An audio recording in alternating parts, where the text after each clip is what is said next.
Breaking news overnight to start our Sunrise Smart Start. A large scene as crews battle a 3-alarm fire in Brockport. I want to show you that video we have from the site, this burning old abandoned manufacturing plant off State Street.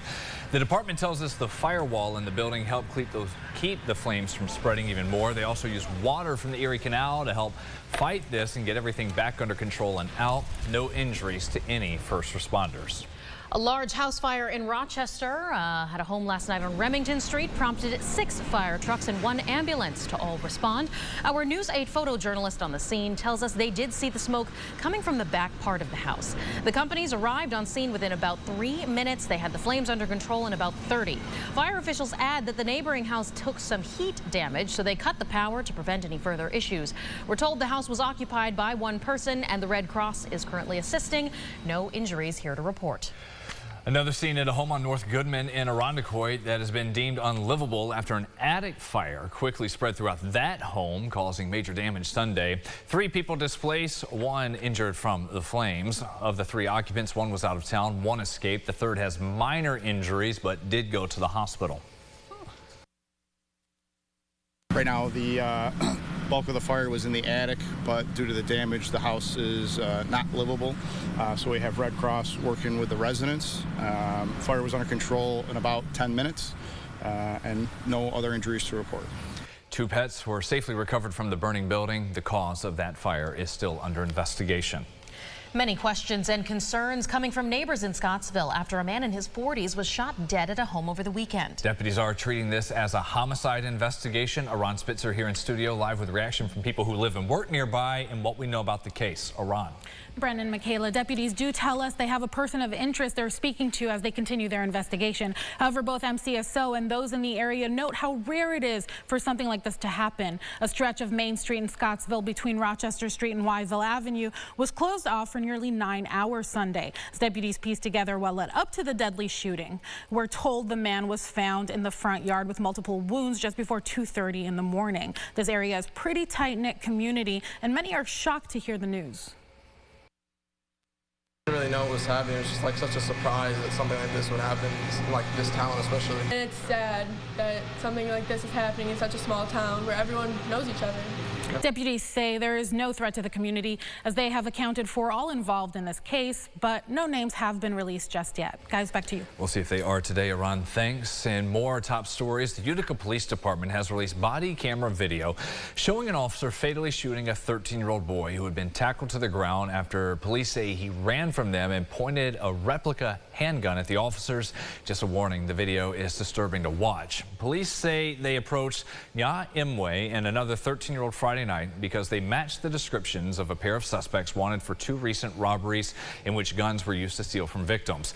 After being asked to search for weapons, video shows Imwe running off, and seconds later, an officer's camera shows Imwe pointing what appeared to be a black handgun. As they tackle him, officers ask him to drop the weapon before they fire a single deadly shot and call for help. They rendered first aid before EMS arrived. We will fully cooperate with the Attorney General's office, and they will ultimately make the decision whether or not the shooting of the individual was justified or not. The chief of the department speaking there. They also shared these photos of the weapon found, a pellet gun mistaken for a Glock, even with a name brand on the side. And per state law, the Attorney General's office will investigate. A 16-year-old from Rochester recovering after being hit by a pickup truck on the city's northwest side. This happened early Sunday morning at the intersection of Lake Avenue and Merrill Street, where the boy was getting off an RTS bus. He was trying to cross the street when RPD says a 21-year-old woman driving a pickup truck hit him. The teen taken to the hospital, and he is expected to live. The driver was not hurt, and no arrests have been made, we're told, though the investigation is ongoing. Monroe County deputies need your help to find this teen from Penfield who's missing. 17-year-old Zabria Highland. She left her home on Smith Road and last had on a pink t-shirt and slippers. There's her photo. She's 5'7", 165 with long black dreads. Anyone with leads on her whereabouts is asked to please call 911. Well, happening today, the man accused of shooting and killing 2 people in May on Rialto Street in Rochester, he's set to appear in court. 23-year-old Jermaine Williams pled not guilty to the multiple murder counts against him. Police say Williams opened fire into a crowd at a home on Rialto, and this was all after an alleged fight at a concert at Blue Cross Arena May 6th. 43-year-old Timothy Sheely and 46-year-old Shatina Jones both killed, while a 3rd victim was injured. Also beginning today, the state is accepting applications for summer EBT, this new program designed to help families statewide with school-age children buy their groceries during break from school. Kids who already receive SNAP or free reduced price meals when they're in the school year, they're automatically enrolled. All other families must apply.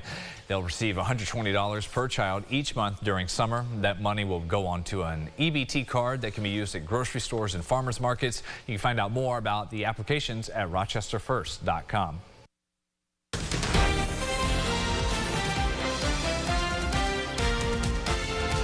News 8, your local election headquarters, catching you up on that debate as President Joe Biden remains defiant amid calls to drop out from the presidential race. And again, that is after that poor performance in last week's debate. A new poll from CBS News shows nearly 3/4 of registered voters say the president should not be running. Among Democrats, nearly half say he should not still stay as the nominee.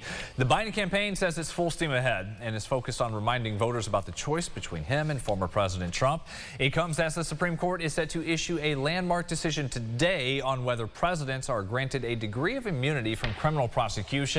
That decision will have an impact on Trump's legal troubles currently. At the Capitol, Governor Kathy Hochul has signed a bill to change how teachers in New York State are evaluated. The state's educator review system first took effect 14 years ago. Opponents of the system say it puts too much emphasis on test scores. Under this new law, evaluations will be based on several different factors, and according to the State Teachers Union, local districts will set their own guidelines, having about 8 years to submit those plans to the State Education Department. Sunrise traffic updates here. 6:53, the issue at the Rochester-Irondequoit border, and 104 at Hudson and Seneca Manor. That's since cleared from our map. New reports, though, within the last 15 minutes of a crash in northwest Rochester at Curtis Street and Santee Street. The view over Cornhill and the river. We will talk about your weather coming up momentarily. Yes, we will. And now, as we also gear up for our 4th of July celebrations, I'm sure we're all watching the weather for that one, but medical experts and fire officials urge you take precautions with those fireworks. It leads to thousands of people getting hurt every year, almost half of them children. According to data from the U.S. Consumer Product Safety Commission, last year, 8 people died from fireworks-related injuries. Overall, nearly 10,000 hurt. About 700 of those injuries were from sparklers, which are often falsely believed to be safe for kids. It doesn't take much to catch the clothing on fire. If I put that up the skin, we're second, 3rd-degree burns immediately. And experts say it's best to leave those big light displays to the professionals. If you do use the sparklers, think about what you're wearing and have something close by to put it out. Yep, we'll have all that and the weather for the 4th. James, today, this Monday, 1st of the month, not feeling much like July. No. Right. On the cooler side, and it's refreshing outside. It is. I like that. Refreshing. Very low humidity, which is nice. Low 70s. It's about 10 degrees cooler than average. Another cool night. We'll be even cooler probably tomorrow morning with numbers in the 50s. Tomorrow looks great. To take care of those outdoor activities, maybe clean up the lawn, get ready for those 4th activities. Wednesday, that's the day we're watching. Showers and thunderstorms move through, but shouldn't be really until late in the day, maybe carrying over into Independence Day Thursday. Numbers there you see also spiking near 90 degrees. Get some more humidity in there as well, and we feel it. And then coming back down, but not too much as we get into Friday, Saturday, Sunday. All day is going to be running above average there. Very manageable there is what I would say about that 8 day for the holiday. None too shabby. And you know, we just watched those thunderstorms on Wednesday and then coast into our barbecue weather for Thursday. There you go. For sure. That does it for us here to kick off this holiday week at Sunrise. Our next update in 30 minutes. Have a great day. CBS Mornings up next.